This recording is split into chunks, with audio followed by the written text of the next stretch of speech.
Բարև ձեզ հարգելի հայրենակիցներ, ես Մարատ Հակոբյանն եմ Կիևից։ Այսօր Ուկրաինա Ռուսաստանի լայնածավալ ներխուժման 1371-րդ օրն է։ Գիտեմ, որ շատ եք սպասում եթերի օդային հարվածների ֆոնին, կարճ եթեր կներկայացնեմ եւ կանցնեմ հարցազրույց պատրաստելու անալիտիկ աղալիքի համար։ Գիշերը անցավ հանդիպակաց օդային մարտերի մեջ, մենք գիտեինք Ռուսաստանի կողմից Ուկրաինայի քաղաքներին սպասվող հարվածի մասին եւ որոշել էինք կանխարգելիչ գործել։ Ռուսաստանում մի քանի կարևոր թիրախներ խոցվեցին, Մոսկվայի մարզը, Կրասնոդարի երկրամասը եւ Ռոստովի մարզը առաջինը ենթարկվեցին ծանր հարվածների, չնայած Ուկրաինայի սահմանակից այլ մարզեր նույնպես անբաժին չմնացին, իսկ Ռուսաստանը փորձեց առավելագույն վնաս հասցնել ուկրաինական քաղաքացիական օբյեկտներին, օգտագործելով իր արդեն մեզ շատ լավ ծանոթ շահեդ դրոնները եւ հրթիռների զինանոցը, աերոբալիստիկա, բալիստիկա եւ թևավոր հրթիռներ։ Թշնամու հիմնական թիրախը Կիևն էր, քիչ հետո կներկայացնեմ։ Ինչպես միշտ բոլոր կարևոր տեսանյութերը մեր Telegram-ում են, ովքեր դեռ չեն տեսել, անպայման նայեք, տեղեկացվեք եւ ոգևորվեք, որովհետև մեր հարվածները իրոք շատ ոգևորիչ են։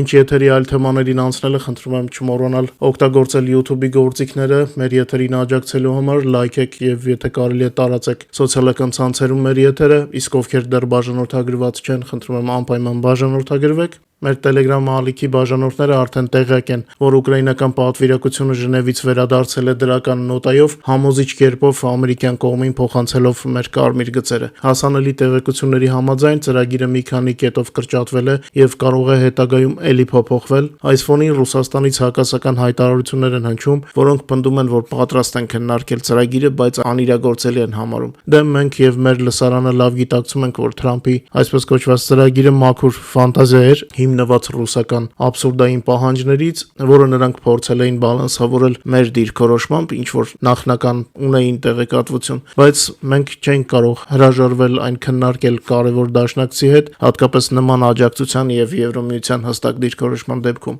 Ակնհայտ է, որ ռուսական կողմը այլևս այդքան էլ լավատես չէ, քանի որ փորձել էր անցած օրերի ընթացքում էյֆորիկ տրամադրություն ստեղծել իր լսարանի համար եւ հիմա չգիտի թե ինչպես դուրս գալ այդ ամենի տակից։ Մենք բանակցությունները կքննարկենք ուկրաինացի փորձագետների հետ անալիտիկ աղալիքում, ինչպես ասացի, անցնենք երեկոյան սկսված օդային մարտերի թեմային։ Թրամփի այսպես կոչված առաջարկների եւ Ռուսաստանի անհեթեթ պահանջները պարունակող դրույթների ֆոնի վրա Պուտինը փորձում էր ծանր հարվածներով մեզ իբր ստիպել գնալ բանակցությունների, ըստ 4 տարի է հարվածում է, խելքի չի եկել, որ մեզ հարվածելով չես խեղճացնի, մենք ընդհանրապես մեր ատելությունն է ավելանում, հատկապես որ Ռուսաստանը այլևս չունի մեզ մեծ խոցելու հնարավորություն, սակայն Պուտինը հաշվի չէր առել, որ մենք գիտենք իր բոլոր նախաձեռնությունների մասին եւ պարզապես առաջինը հարվածեցինք խափանելով Կրեմլի նախաձեռնությունները թե քաղաքական եւ թե ռազմական իմաստներով։ Եթե Ռուսաստանը իր զանգվածային հարվածով փորձում էր հարվածել կիևցիների տներին, ապա ուկրաինական հարվածների նպատակը ինչպես միշտ Ռուսաստանի ռազմական հնարավորությունների կրճատումն էր։ Երեք մեր ուժերը Ռուսաստանի եզակի հարվածներ հասցրեցին եւ դրա արդյունքները առավել քան զգալի են։ Ուկրաինական հարվածները հասցվել են մեր նոր ուկրաինական զինատեսակներով, որոնց արդյունավետությունը Մոսկվայի համար անակնկալ էր։ Բացի արդյունավետությունից մեր հարվածը անդառնալի հետևանքներ ունի Պուտինի բանակի համար։ Ուկրաինայի զինված ուժերը հարվածել են Ռուսաստանի տարածքում գտնվող 4 թիրախների, որոնք զբաղվում էին ինքնաթիռների վերանորոգմամբ, անօդաչուների արտադրությամբ եւ նավթի վաճառքով։ Այս մասին տեղեկացնում է Ուկրաինայի զինուժի գլխավոր շտաբը։ Հարվածի տակ է հայտնվել Բերիևի անվան գործարանը, որտեղ խոցվել է A-60 էքսպերիմենտալ ինքնաթիռը։ Բացի այդ, ձեռնարկության արտադրամասերում կարող էին գտնվել 6 Tu-95 MS ռմբակոծիչ եւ հեռահար ռադիոլոկացիոն հայտնաբերման A-50 ինքնաթիռ։ Նոյեմբերի 25-ի գիշերը Ուկրաինայի պաշտպանության ուժերի խոցման միջոցները հարվածել են Ռուսաստանի ռազմական եւ ռազմավարական օբյեկտներին Տագանրոգում, Նովորոսիյսկում, Туапսեում։ Դրանից բացի, ինչպես ասացի, նաեւ սահմանամերձ մարզերում բոլոր կադրերը մեր Telegram-ում են, այն պուտինչիները, որ փորձում են մեկնաբանություններում ինչ որ բանից դժգոհել, իրենց առաջարկում եմ առաջին հերթին դիտել մեր Telegram-ը, որպեսզի ավելի անկում ապրած տրամադրությամբ գրեն իրենց մեկնաբանությունները, իսկ մեր լսարանը միշտ լավ տրամադրությամբ է մեզ ողջունում, ինչի համար ողջևորելու համար շատ շնորհակալ եմ, ձեր աջակցությունը իրոք շատ մեծ է։ Ասեմ, որ օդային գրոհի համար ուկրաինացիները օգտագործել են հեռահար Bars դրոնները եւ Neptune հրթիռները, գործել են անօդաչու համակարգերի ուժերը, հրթիռային զորքերը եւ հրետանին, ինչպես նաեւ ռազմածովային ուժերի ափապահ ռակետային զորքերը։ Прибрежные ռակետные войска, ռուսների լեզվով ասած։ Գլխավոր շտաբը Ուկրաինայի ներկայացրել է, թե ինչ ռուսական օբյեկտներ են ենթարկվել հարվածների, Տագանրոգում Բերիևի անվան գործարաններ կա հաստատում, որ խոցվել է էքսպերիմենտալ A-60 ինքնաթիռը զինված լազերային համակարգով, որը գտնվում էր պոլիգոնում։ Բացի այդ ձեռնարկությունում, ինչպես ասացի, բարձր հավանականությամբ գտնվում էին A-50 եւ Tu-95MS ինքնաթիռները, որոնց վերանորոգմամբ զբաղվում էր գործարանը։ Այնտեղ մեկ այլ թիրախ էր Atlant Aero ընկերությունը, որը արտադրում է ռուսական Molniya ATS-ները։ Հաջորդը Նավառասիսկում Շեսխերիս նավթային տերմինալի կրկին խոցումներ, վնասներ են հասցվել նավթաբեռնման, բեռնաթափման սարքավորումներին, մեծ հավանականությամբ խոցվել է նաև S-400 համակարգեր։ Туапսեում, ավելի ճիշտ Կրասնոդարի Туапսինսկի նավթավերամշակման գործարանն է խոցվել, մանրամասները եւ պատճառված վնասի չափերը ճշտվում են։ Ավելի վաղ ուկրաինական ԶԼՄ-ները գրել էին, որ 2025-ի գարնանը մասնավոր հետախուզական Dallas ընկերությունը ստացել է Բերիևի անվան գործարանի գաղտնի փաստաթղթերը։ Դրանցում նշված էր, որ Մոսկվան հատկացրել էր $250 միլիոն 6 Tu-95MS-ի, ինչպես նաև Tu-160-ի եւ Tu-22M3 ինքնաթիռի վերանորոգման եւ արդիականացման համար։ Նախատեսվում էր, որ աշխատանքները պետք է կատարվեին Տագանրոգի եւ Ռյազանի արտադրամասերում։ Առավոտյան հայտնվել են տեսանյութեր, վստահ եմ շատերը արդեն մեր Telegram-ում դիտել եք, որոնք հաստատել են A-60-ի խոցումը։ Ռազմական ռեսուրսներում հայտնել են, որ խոսքը էքսպերիմենտալ ինքնաթիռի մասին է,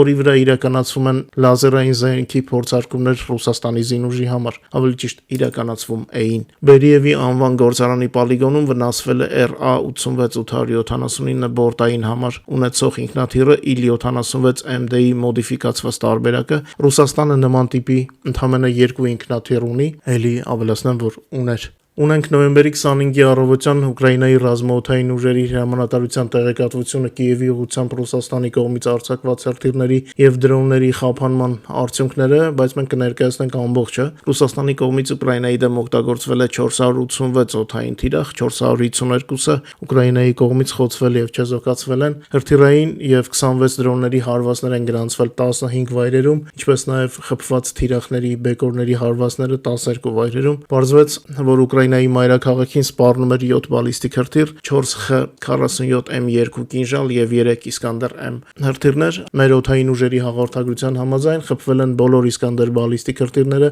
եւ 4 կինժալ հրթիռներից մեկը, բացի այդ ռուսները օգտագործել են 15 թևավոր հրթիռ, հոբ ուժերը խփել են 7 Iskander-K հրթիռներից 5-ը եւ 8 կալիբր հրթիռներից նույնպես 5-ը։ Ասեմ, որ աերոբալիստիկ կինժալների դեմ օգտագործում է ուկրաինական ՌԵԲ միջոցներ, իմիջիալոց նորարարություն, մեր հմուտ ինժեներները նույնիսկ Բացկնաշ Բանդերա երկի կիրառմամբ են ռուսական կինժալ աերոբալիստիկ հրթիռները շեղում թիրախից, ինչը հստակ ծաղրանք է ռուսների հանդեպ։ Նոյեմբերի 25-ի կեսօրին Կիևի քաղաքապետ Վիտալի Կլիչկոն խոսեց մայրաքաղաքի վրա ռուսական հարվածի հետևանքների մասին, ժամը 12-ի դրությամբ հաղորդվել էր 7 զոհված մարդու մասին, լրատվամիջոցները հայտնեցին, որ նրանցից 4-ը վարորդներ էին, որոնք գտնվում էին Նովոս առևտրի ցանցի պահեստի մոտ։ Կիևի 3 շրջաններում բնակելի շենքերը վնասվել են Ռուսաստանի զինված ուժերի հարձակման ժամանակ, կադրերը հավանաբար տեսել եք մեր Telegram-ում։ Վնասված շենքերից մեկը 22 հարկանի շենք էր, որտեղ անօդաչու թռչող սարքը ընկել էր 3-րդ եւ 4-րդ հարկերի միջև։ Միևնույն ժամանակ հրթիռների եւ անօդաչու թռչող սարքերի հետագծերը ցույց տվող ինֆոգրաֆիկան հայտնում է, որ զենքի մեծ մասը ուղղված էր մայրաքաղաքի վրա, իսկ ավելի փոքր քանակությունը դեպի Օդեսա։